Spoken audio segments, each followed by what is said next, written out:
నమస్తే, నేను డాక్టర్ హరీష్ తెనేటి. చాలామంది పాజిటివ్ థింకింగ్ అని మాట్లాడతారు. అసలు నెగిటివ్ థింకింగ్ ఎందుకు చేయకూడదు అనేది చెప్పరు. జనరల్గా మైండ్ టెండెన్సీ ఏంటంటే నెగిటివ్ సైడ్కి వెళ్ళిపోతూ ఉంటుంది. ఒకవేళ యాక్సిడెంట్ అయితే, ఒకవేళ ఏమైనా ప్రాబ్లం జరిగితే, బిజినెస్లో లాస్ వచ్చేస్తే, నాకు ఈ మ్యారేజ్ సెటిల్ అవ్వకపోతే, ఈ టైప్లో నాకు జాబ్ రాకపోతే, ఇంటర్వ్యూలో ఫెయిల్ అయితే, బ్రెయిన్ జనరల్గా నెగిటివ్ వైపుకి, థింకింగ్ వైపుకి వెళ్ళిపోతూ ఉంటుంది. General drift. అయితే మనము నెగిటివ్ థింకింగ్ ఎందుకు చెయ్యకూడదో ఈ వీడియోలో తెలుసుకుందాం. జనరల్గా నెగిటివ్ థింకింగ్ ఎందుకు చేయకూడదు అంటే ద మోస్ట్ ఇంపార్టెంట్ పాయింట్, మన పర్పస్ నుంచి డీవియేట్ చేసేసి మన డెసిషన్స్ అన్నీ తప్పుగా తీసుకెళ్ళడానికి నెగిటివ్ థింకింగ్ చాలా చాలా హెల్ప్ చేస్తుంది. అందుకని మీ లైఫ్లో తప్పు డెసిషన్ తీసుకోకూడదు అంటే నెగిటివ్ థింకింగ్ని పక్కన జరపాలి. ఒకవేళ నెగిటివ్ థింకింగ్లో ఉంటే పర్పస్ఫుల్గా మీరు రాంగ్ డెసిషన్స్ తీసేసుకుంటారు. తెలియకుండానే మీ లైఫ్లోకి రాంగ్ డెసిషన్స్ వచ్చేస్తాయి.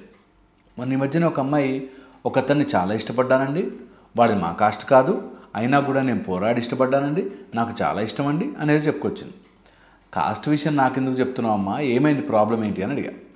అప్పుడు చెప్తుంది, నేను అంత ఇష్టపడ్డాను కానీ అతను మాత్రం నన్ను ఇష్టపడట్లేదు, ఇప్పుడు ఒకప్పుడు నన్ను ఇష్టం ఇప్పుడు లేదు అని చెప్పి. నిజానికి మన నెగిటివ్ థింకింగ్ ఎలా తీసుకెళ్తుందో ఈ కేసు చూస్తే తెలుస్తుంది. అతను ఎందుకు నన్ను ఇష్టపడట్లేదంటే మాది వేరే కాస్ట్ కాబట్టి అని స్టార్ట్ చేసింది. మరి ఆ విషయం ముందు తెలీదా? తెలుసు. మరి ఆ ప్రేమించుకున్న రోజులు తెలీదా? తెలుసు. ప్రాబ్లం ఎక్కడొస్తుందంటే once you start negative thinking, తెలియకుండానే మన పర్పస్ మర్చిపోయి, మన గోల్ మర్చిపోయి, మన జీవితం మర్చిపోయి ఆ నెగిటివిటీ అటు సైడ్ గుంజుకెళ్ళిపోతూ ఉంటుంది. ఎంత ఆపుకుందామన్నా కూడా అటే తీసుకెళ్తూ ఉంటుంది. So the most important point, మన పర్పస్ఫుల్ డెసిషన్స్ పోతాయి. అందుకే నెగిటివ్ థింకింగ్ చెయ్యకూడదు. ఒకవేళ మన మైండ్లో నెగిటివిటీ వస్తే ఒక పేపర్ మీద రాసుకుని అది అవునా కాదా అని చూసుకుని కొట్టేసేసి మూవ్ ఆన్ అయిపోవాలి. లేకపోతే ఎప్పటికీ నెగిటివిటీలో ఉండిపోతాం. ఇది నెంబర్ 1. సెకండ్ వచ్చేసి నెగిటివ్ థింకింగ్ కండిషనల్ యాక్టివిటీగా జరిగిపోతుంటుంది. అంటే ఆటోమేటిక్గా నెగిటివిటీలోకి వెళ్ళిపోతాం. చిన్నప్పటి నుంచి నెగిటివ్ ఆలోచించి ఉంటాం. కొంతమంది వాళ్ళు ఎంత కష్టపడ్డా నెగిటివ్ థింకింగ్లోకే వెళ్ళిపోతారు. Okay, this is called conditional activity. Brain నార్మల్గా అలా కండిషన్ అయిపోయి ఏది జరిగినా నా లైఫ్లో నాకు మంచి జరగదు, అలా జరగాలంటే డబ్బులు ఉండాలి, అలా జరగాలంటే లక్ ఉండాలి, అలా జరగాలంటే రాసి ఉండాలి, నా కర్మ ఇంతే, ఈ టైప్లో మనం నెగిటివిటీయే మాట్లాడుతూ ఉంటాం. ఇది కండిషనల్ యాక్టివిటీగా మారిపోతుంది. సో నెగిటివ్ థింకింగ్ ఎందుకు చేయకూడదంటే త్వరగా అలవాటు పడిపోతుంది. మైండ్ త్వరగా అలవాటు పడిపోతుంది. ఒకసారి అలవాటు పడిందా ఏ అలవాటైనా పోగొట్టుకోవడం చాలా కష్టం. ఒక సిగరెట్ని ఎలా వదిలించుకోలేము, ఒక మందుని ఎట్లా వదిలించుకోలేము, ఒక కోపాన్ని ఎలా వదిలించుకోలేము, అలాగే నెగిటివ్ థింకింగ్ కూడా వదిలించుకోలేని మాయ రోగంగా మారుతుంది. Because it is becoming a conditioned activity. Okay, ఇది చాలా ఇంపార్టెంట్. ఎందుకు నెగిటివిటీ జనరల్గా వస్తుందంటే ఈ ప్రపంచంలో అన్నీ పర్ఫెక్ట్గా ఉంటే తప్ప నేను బ్రతకలేను అనే ఒక మూర్ఖపు దాంట్లోకి వెళ్ళిపోతాం. వాళ్ళు బాగుండాలి, కండిషన్స్ నాకు కలిసి రావాలి, నా బిజినెస్ నాకు కలిసి రావాలి, నా స్టూడెంట్స్ అందరూ నా మాట వినాలి, లేకపోతే నా ఫ్రెండ్స్ అందరూ నన్ను మెచ్చుకోవాలి. ఈ టైప్లో సంథింగ్ అన్నీ బాగుంటే నేను బాగుంటాను, లేకపోతే నేను నెగిటివిటీలోనే ఉంటాను అనే ఒక మైండ్ సెట్లోకి వెళ్ళిపోతారు. సో ఈరోజు మీకు ఎప్పుడైనా నెగిటివ్ ఆలోచనలు వస్తున్నాయి అనుకోండి, ఈరోజు ఆలోచించుకోండి కూర్చుని, దట్ ఏమేమి బాగుండాలని చెప్పి, ఏమేమి బెటర్ అవ్వాలని చెప్పి నేను ఆలోచిస్తున్నాను, ఏంటి ఇతరుల గురించి, ఇతరులు మారితే వాళ్ళెవరో మారితే వీళ్ళెవరో మారితే బాగుంటుందని నేను ఏమనుకుంటున్నాను అనేది కనుక మనం ఆలోచించుకుంటే డెఫినెట్లీ నెగిటివ్ ఆలోచన నుంచి బయటకు వస్తాం. ఓకే, దాంతోపాటు ఒకవేళ వేరే వాళ్ళు అప్రూవ్ చేస్తేనే ఇది బాగుంటుంది అనే దాంట్లో పడ్డవాడు నెగిటివ్లోనే ఆలోచిస్తాడు.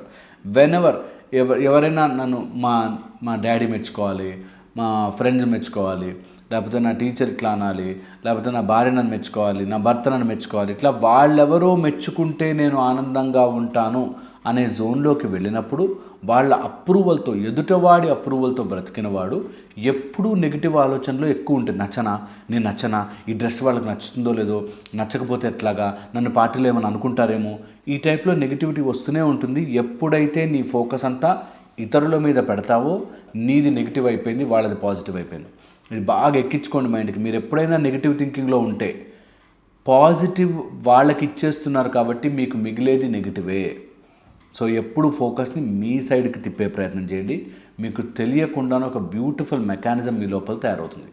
నెగిటివ్ మైండ్స్లో ANT అంటాం, ఆటోమేటిక్ నెగిటివ్ థాట్స్, అంటే యాండ్స్ అంటారు సైకాలజీలో. యాండ్స్ అంటే ఏంటంటే ఒక నెగిటివ్ థాట్ పట్టుకుని అలా నడుచుకుంటూ చీమలు ఎలా అయితే నడుచుకుంటూ వెళ్తాయో అలాగే నెగిటివ్ థాట్స్ వస్తూనే ఉంటాయి. ప్రాబ్లం ఏంటంటే మీరు ఒక చీమని చంపితే ఇంకా వస్తూనే ఉంటాయి మీ లైఫ్ లాంగ్. ఓకే, వాటిని డైరెక్షన్ మార్చి ఇంకో దిక్కుకు పంపించడం తప్ప, లేదా అక్కడి నుంచి కంప్లీట్గా ఎరాడికేట్ చేయడం తప్ప నెగిటివ్ ఆలోచనలని ఆపి బ్రతకలేము. సో నెగిటివ్ ఆలోచన వస్తే ఫోర్స్ఫుల్గా ఆపే ప్రయత్నము చేయకండి. ఎందుకు? నెగిటివ్ ఆలోచనలు అనేవి యాంట్స్ లాంటివి, ఆటోమేటిక్గా అలా వస్తూనే ఉంటాయి. సో వస్తూనే ఉంటాయి కాబట్టి ఇది చాలా చాలా ముఖ్యంగా గుర్తుపెట్టుకుని వాటిని మనం ఆపడానికి ఒక థాట్ని ఆపామా వెనక నుంచి ఇంకోటి వచ్చేసి ఎక్కుతూనే ఉంటుంది పైకి. ఇది గుర్తుపెట్టుకోవాలి. ఈ నెగిటివ్ ఆలోచనలు ఎక్కడికో వెళుతున్నాయి. ఇప్పుడు ఒక చీమలన్నీ లైన్గా కట్టాయంటే అక్కడెక్కడో చీమల పుట్ట ఉంది కదా, అలాంటి హోల్ని క్లోజ్ చేయాలి. సో మీకు నెగిటివ్ ఆలోచన జనరల్గా వస్తున్నాయంటే ఎక్కడో ఏదో వెలితి ఉండిపోయిందని మీరు ఫీల్ అవుతున్నారు. నిజంగా మనిషి సంపూర్ణమైన స్వరూపం.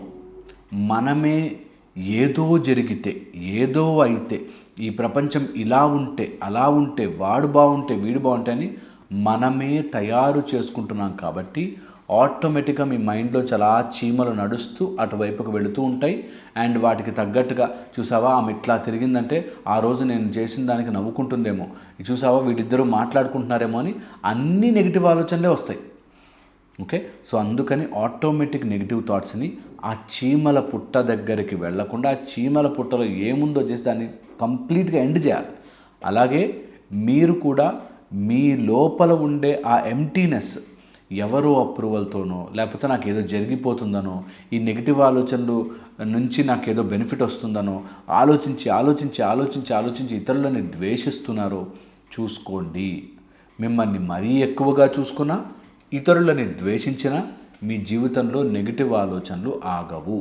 ఓకే, నేను చెప్పింది ఆలోచిస్తారని, అండ్ నేను చెప్పింది ఒక్కసారి మీకు మైండ్కి పట్టిందంటే మీకు నెగిటివ్ ఆలోచనలు ఇలా పక్కకి జరిగిపోతాయి. సో నెగిటివ్ ఆలోచనలు ఎందుకు చేయకూడదో మీకు క్లారిటీ వచ్చిందనుకుంటాను. నెగిటివ్ ఆలోచన వచ్చిందంటే అంటుకుపోతుంది. So be careful. మళ్ళీ ఇంకో వీడియోలో కలుస్తాను. Thank you so much.